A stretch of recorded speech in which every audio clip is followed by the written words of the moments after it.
Flexible program mode in Nikon Z cameras is a really useful feature in some situations, but it does have some quirks with it that may make it appear like it's not working correctly. So that's what this video is going to address. But first, let's back up.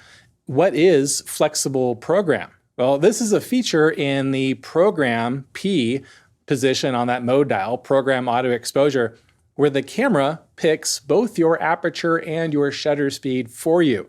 Now, this is a really useful mode to be in when neither depth of field nor motion effect are that important.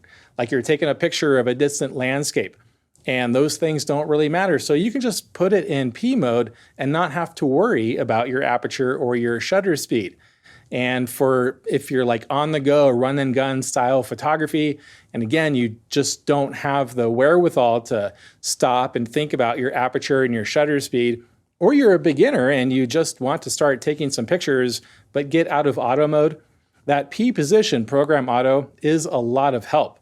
Now, I said the camera does pick the aperture and shutter speed combination for you, but there is a feature where if you rotate the command dial, the rear dial in most cameras, you'll see this little asterisk show up next to the P, which means that you are selecting the aperture and shutter speed combo. So if the camera is picking a wide open aperture, but you want a deeper depth of field, you can rotate the command dial to make that aperture smaller.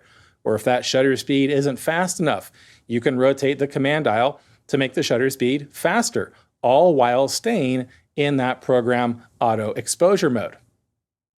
Now, there are two common situations where flexible program may seem like it's not working correctly. And the first one is if you are using auto ISO instead of a manual ISO. Let's just one more time look at the normal behavior for flexible program using a manual ISO. Here I have an ISO of 200 set. I'm in program auto exposure mode. You can see that with the little P in the upper left corner. And as soon as I rotate the main command dial, you see that little asterisk appear next to the P. I am using flexible program mode. You can see that the aperture and the shutter speed are going through all available combinations of aperture and shutter speed to maintain this same exposure or brightness. There are other exposure effects that are changing, like the depth of field and the motion effect, but it's letting me cycle through all of those combinations from an aperture of f4 to an aperture of f22 using this specific lens. Now I'm going to enable Auto ISO. In this Auto ISO program, I have a minimum ISO set of 100. If I'm photographing in a really bright scene, Auto ISO is going to use 100, my minimum, as the calculated ISO because there's already a lot of light coming into this scene. So I can rotate that main command dial, enable flexible program, and again, adjust that aperture and shutter speed through all of those available combinations. But at some point, as you close that aperture, you'll notice that the aperture won't close anymore.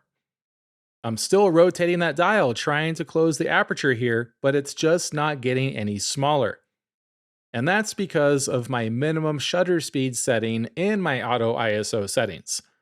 I go into that Auto ISO menu and I see the minimum shutter speed of 1/200th of a second set. And look, that's the shutter speed that the camera is calculating as I'm closing that aperture. I can't close that aperture anymore because the shutter speed is already at my programmed minimum. So the camera won't decrease that shutter speed anymore. However, instead of raising the Auto ISO like it normally would, it's going to be stuck at that programmed minimum ISO, which is 100, and it may bounce around a third of a stop from there. The camera's just saying, I'm at your minimum shutter speed and I'm at your minimum ISO, so I'm not going to give you any other flexible program options. That was in a bright daytime scene. If you're in a darker scene where Auto ISO is already calculating an ISO well above your minimum ISO, flexible program's not going to work at all.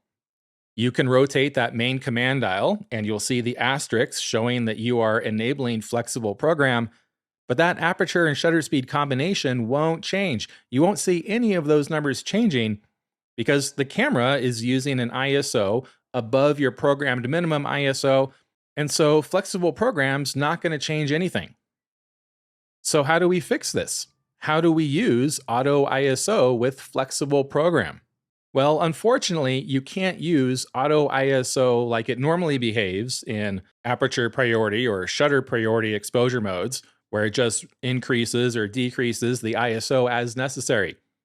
When you're using auto ISO in program auto exposure mode, either your ISO is not going to increase or you can't change your aperture shutter speed combo. So you either have to go into your auto ISO programming menu and set your minimum shutter speed to something pretty slow, like a half of a second, in order to use the full range of flexible program options, knowing that your ISO will stay at your minimum if you're doing that.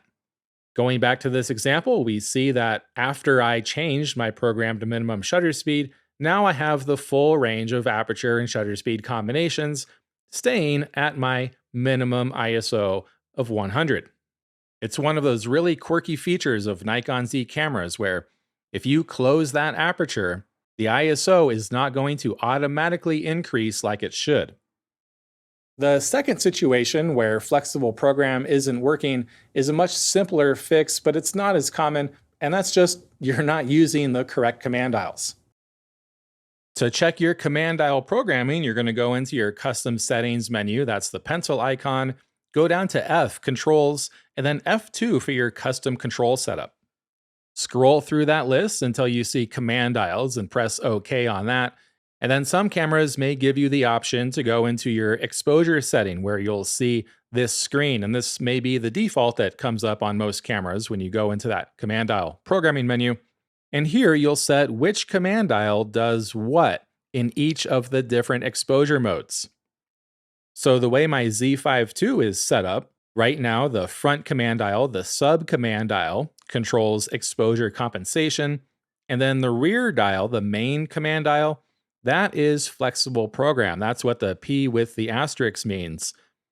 I'm going to use that main command dial on the back to enable and change flexible program. If you want to swap that, you can just press the pad up or down to swap those controls.